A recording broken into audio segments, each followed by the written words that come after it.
Karabakh is considered part of Azerbaijan by the international community, but has been under Armenian control since the 1990s. The conflict in the Caucasus Mountains has remained unresolved for more than 3 decades, with periodic bouts of fighting. Martial law has been declared amid the violence in some parts of Azerbaijan, as well as in Armenia and Nagorno Karabakh. The dispute emerged out of the 1991 collapse of the Soviet Union when Armenian separatists seized the territory. 30,000 died in fighting. In 1994, a ceasefire was agreed, but talks to resolve the dispute stalled.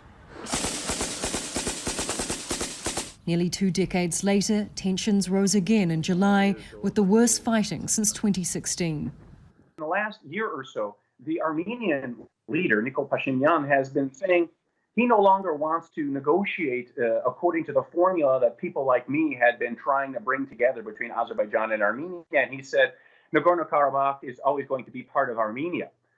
That has really ticked off very severe negative emotions in Azerbaijan. Words, Prime Minister, and what we saw in mid-July was Armenian forces shelling villages across the line of conflict, and we saw, according to the Azerbaijanis, a 76-year-old civilian killed, which then, of course, produced a tit-for-tat response and the prolonged military clash.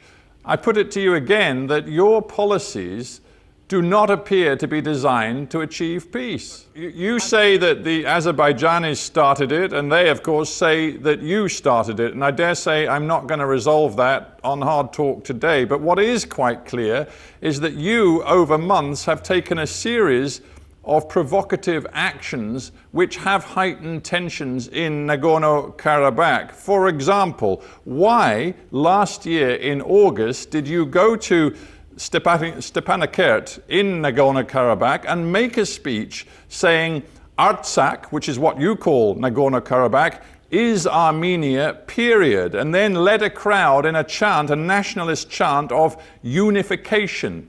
That was clearly a provocation to Azerbaijan.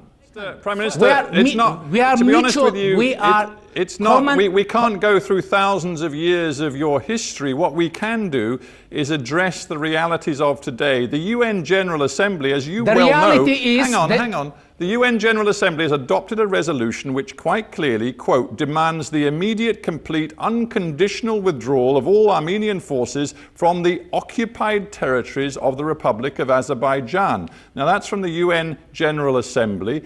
Under international law, your forces are a force of occupation. You choose to go there and talk about that territory being yours. You clearly are not a peacemaker. On July 12, 2020, the Armenian forces launched an attack against Azerbaijan in violation of the existing international laws.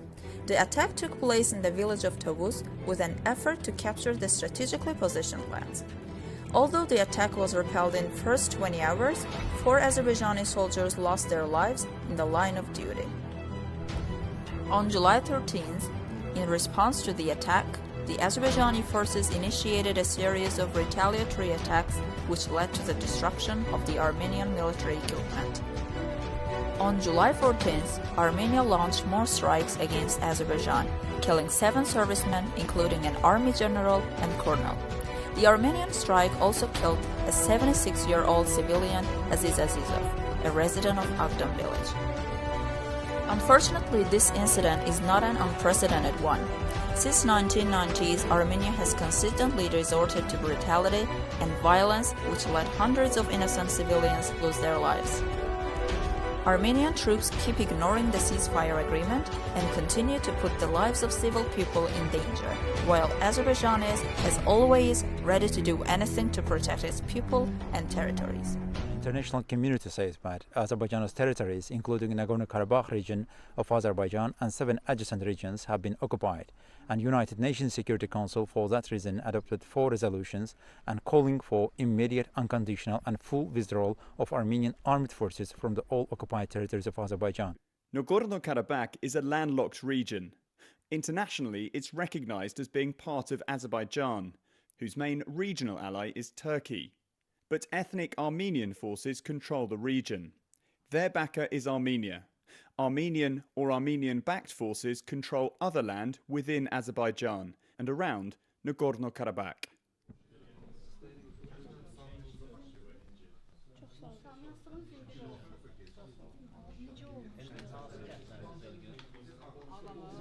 Elgiz says shelling destroyed his home. Next to him is Zahid. We're told his friend was killed and he has serious head injuries. Everyone we're taken to meet, like 20-year-old Shabnam, blames Armenia for the fighting. I wish for peace, but they should give our land back.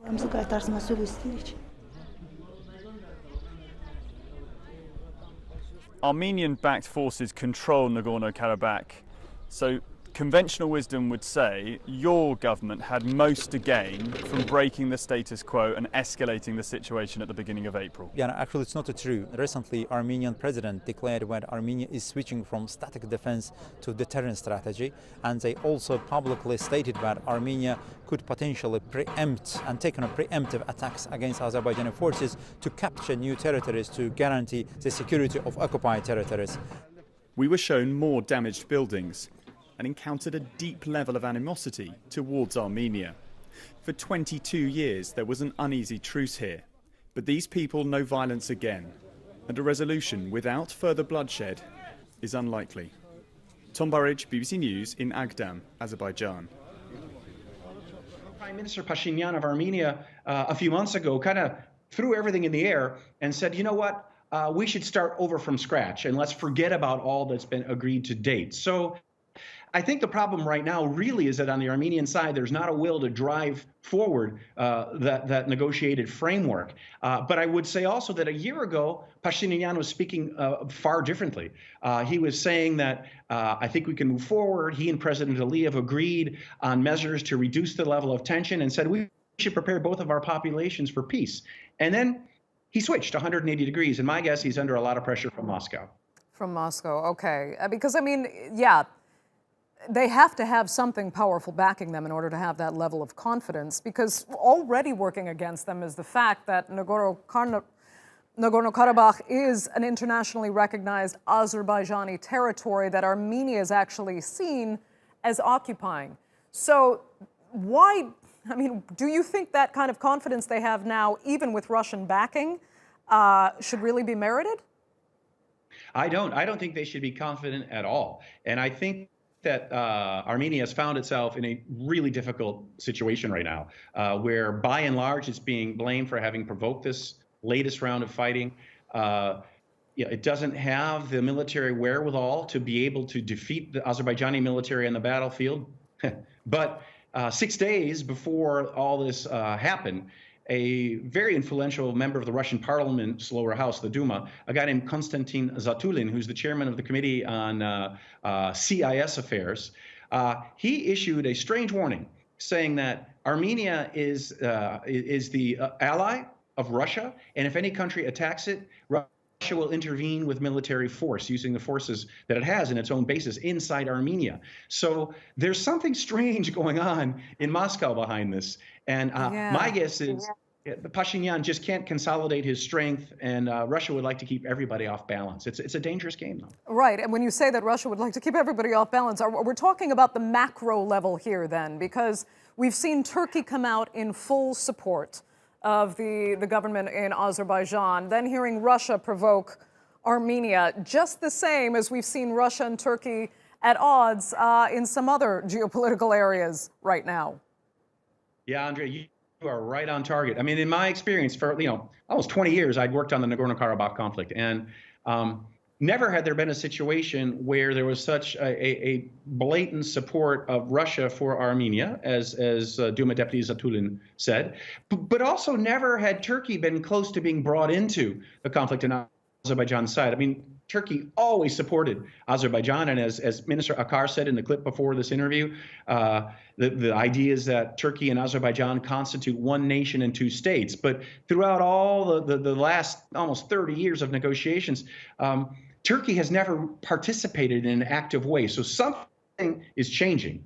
And I do think what we're seeing is face-off between Russia and Turkey in both Syria and Libya is now maybe going to be played out in Azerbaijan, given that Nagorno Karabakh is Azerbaijani territory. Yeah. Matthew Bryza, great to have you. Thanks so much for joining us and bringing some clarity to this very complicated conflict.